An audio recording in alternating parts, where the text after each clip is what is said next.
So, Tegan, it's the middle of winter in Australia, or getting towards the end of winter. Are you going swimming yet in the ocean? I've been swimming in the dam near my house, and it is freezing. And I thought with ocean swimming that at least there weren't any sharks there. But then my friend who I was swimming with told me that it is home to eel-tailed catfish, which is just terrifying. Oh, yeah. And the odd little bit of snake. So, yeah, I'll be going swimming. I reckon it's a side effect of having done an ice bath. Remember I did an ice bath Oh, earlier in the do I year on remember? Yes, I 7:30? do. And the notable benefit having done an ice bath is not sort of some new magical me. It's that when you've been in water that's maybe 5 or 6 degrees, you lose your fear of water that's maybe 16 degrees. So it's positively balmy when I go in. It's like when they talk about the sunspots on the sun being cooler than the rest of the sun. It's all a matter of comparison. It's all relative. Yeah, having said that, I was in the water for half an hour without a wetsuit, and my middle finger, I should not show my, well, I won't show my Show middle it to the finger camera. on camera, was white for about an hour afterwards. So, On that note, it's time to do CoronaCast, a show all about the coronavirus, sometimes about other nasties as well, but we can't seem to escape this pandemic. I'm health reporter Tegan Taylor, coming to you from Jagera and Turrbal Land. and I'm physician and journalist Dr. Norman Swan, coming to you from Gadigal Land. So, Norman, I feel like it was only a week ago, because it was only a week ago, that we were last talking about a new variant, and we were talking about Eris, and is it going to be worse than the other one? And in the space between two Wednesdays, we're talking about a whole new variant again all of a sudden. We are, just in the last few days, there's one called BA 2.86.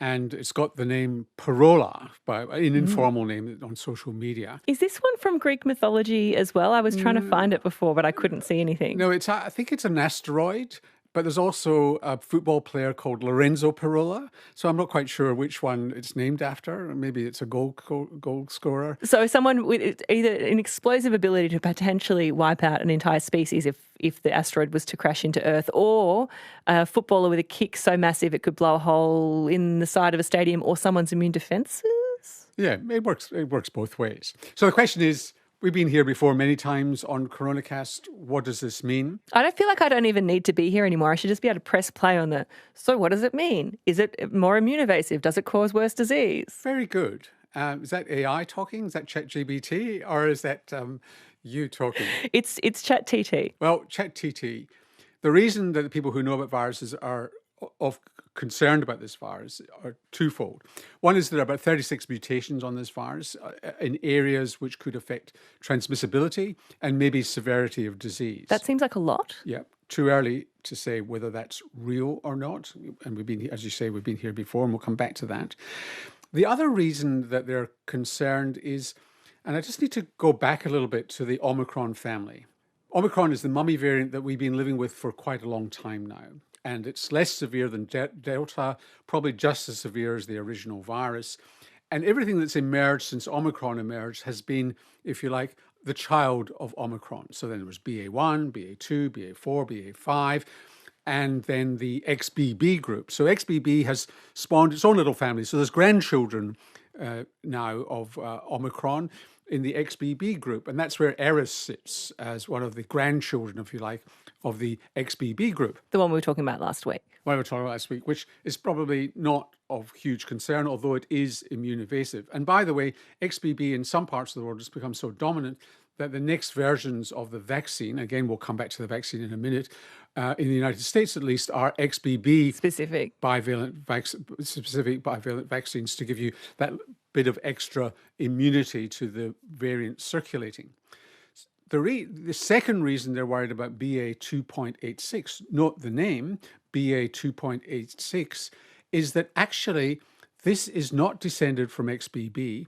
This goes right back to BA2 and to a much earlier form of the Omicron family. And it's been a direct mutational lineage, if you like, from BA2. And so what they're saying, well, this is kind of something new. It's a bit of a jump, or it's a jump backwards and a jump forwards, and it's hard to actually follow what's going on. Is it a jump backwards, though? Because presumably you have dominant variants in any given place, but the other ones are still kind of kicking around. It's not like they completely overtake what was there before. Some of them have kind of disappeared. The World Health Organization has taken off a few off the list, one or two off the list. I don't think there's much Wuhan around anymore. I don't think there's much Delta around anymore. So they do kind of disappear and get replaced by others. So the people in the know are saying, let's just watch this one quite closely, and that's what the World Health Organization is doing. Is it's a variant under monitoring. It's really a subvariant that's being monitored quite closely, and it's been as of last week, there have been reports from about 4 countries: Israel, Denmark, UK, I think in the United States. Not Australia so far? No, but it's probably here already. It just hasn't been picked up. It's unlikely that it's not here, and it's unlikely the extent. And we know how quickly these things spread. So 4 countries last week, around the world this week. We just don't know because we're not testing quite as much. And the book is open at the moment as to whether or not this is going to be one that you really need to be worried about. If you had to bet, probably unlikely because it's part of the Omicron family and we've got a bit of immunity around, not as much as we'd like, but a bit of immunity around, and we just need to watch this one quite carefully. If we were doing Flucast, how does coronavirus compare to influenza?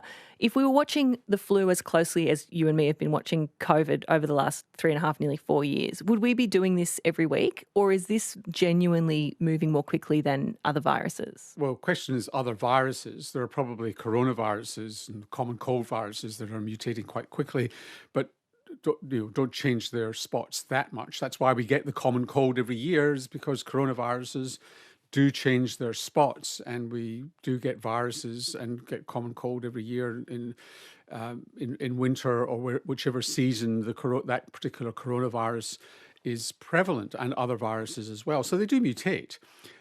Flu mutates a lot in animals, and we talked about that in a previous CORONACAST.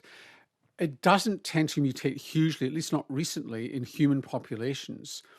And so, for example, the evidence for that is that when you look at the variants of influenza that are prevalent, for example, in Australia and around the world at the moment, they're pretty close to what they predicted in the vaccine. So in the year before they produce the vaccine, they predict what's going to happen next year. And for the last couple of years, they've been pretty much spot on, well, up into the 90% accuracy. And that suggests there's not a lot of human mutation going on, at least not a lot that matters. Oh, well, that takes us to vaccines then, because at the moment in Australia, you can get a bivalent vaccine, which is Wuhan and one of the BAs. Is that right? BA4 and 5. It started off with BA1, but the vaccines approved in Australia are BA4, 5, independent, in both brands. And so what does it mean with all these different variants coming through? It does feel like when they're changing so quickly, it's a bit of a mug's game trying to predict, moving at virus speed when you're a pharmaceutical manufacturer. It's pretty hard to know what's going to be circulating by the time you can get that vaccine out the door. They are chasing the tail, which comes back to your question about flu versus COVID. COVID is still not a seasonal virus. It's still mutating fast. It's still more serious than influenza. We've had more hospitalizations and deaths from COVID this year than we have had from influenza, even though we've had many thousands of influenza cases. So the issue here is, yes, it's very hard for the vaccine manufacturers to stay ahead of the game, and they're behind the game. So yes, it's going to be an XBB vaccine, and we've already got BA 2.86, and we've got no idea what's going to happen with that. But the vaccines still provide pretty good protection against severe disease, and the bivalent vaccines a bit better than the ones before. And even the 4-5 has been shown to provide pretty good coverage to XBB. And what they're saying about the XBB type vaccines is they might even for a while protect you against infection itself from the XBB virus. But if it's not around, then you've got a problem.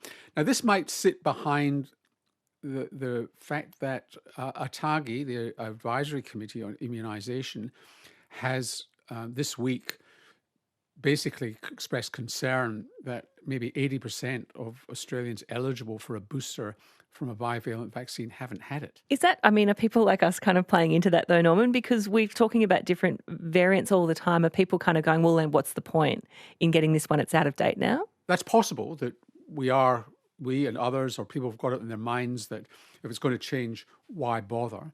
But here's why bother. One is that the Omicron family does change, but even so, with the bivalent vaccine, the 4-5, you are getting a top-up of immunity, which does cover, to a degree, the new subvariants that are emerging within the Omicron family. And also is pretty good in terms of the earlier forms of Omicron. So I think that you really want to continue protecting yourself against severe disease. And it does start to wane after 6 months, and certainly after a year. And we're probably talking now, unless there's a big variant jump rather than a subvariant jump, we're probably talking really moving to annual vaccination against COVID-19 rather than every 6 months. But the bottom line is, if you haven't had the vaccine and you haven't had a COVID-19 infection in the last 6 months, your coverage is waning and you want to top it up. And preferably with one of the bivalent vaccines, because they're going to give you broad spectrum coverage. And that's pretty much all that's available now in Australia is the 4-5 bivalent vaccine. And hopefully the XBB will emerge in Australia later as a vaccine, although I don't think we've got it quite as dominant in Australia as it has been overseas. Well, that feels like as good a point to end on as any, Norman. We'll leave people to go out there and book that bivalent booster. Yeah, after you've had a swim, your arm's numb, go and get it done. That's it. See you next week. Bye. Subscribe to listen to more free podcasts or download the ABC Listen app and stream ad-free.